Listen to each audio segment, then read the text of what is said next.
TeBock's Landscape is a landscape design and installation provider servicing the central Iowa area.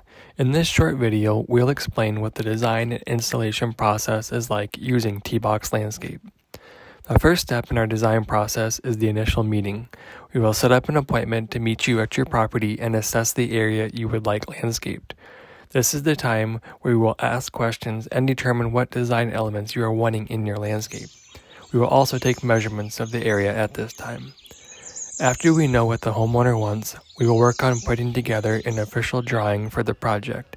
Each one of our drawings is done in both 2D and 3D. This allows us to show you a concept of what your new landscape will look like before we even put a shovel in your yard.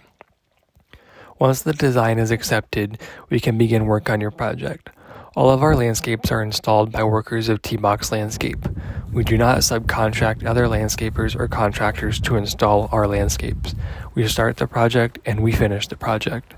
When the project is complete, we also stand behind our work with a 5-year hardscape warranty, including materials and labor should any issues arise. We take a lot of pride in the work we do and we treat our employees well. Our employees also see our projects as more than a paycheck. They see the work as an accomplishment that they are proud of. If you are interested in having a landscape design for your property done, please contact TeBock's Landscape so we can get the process started.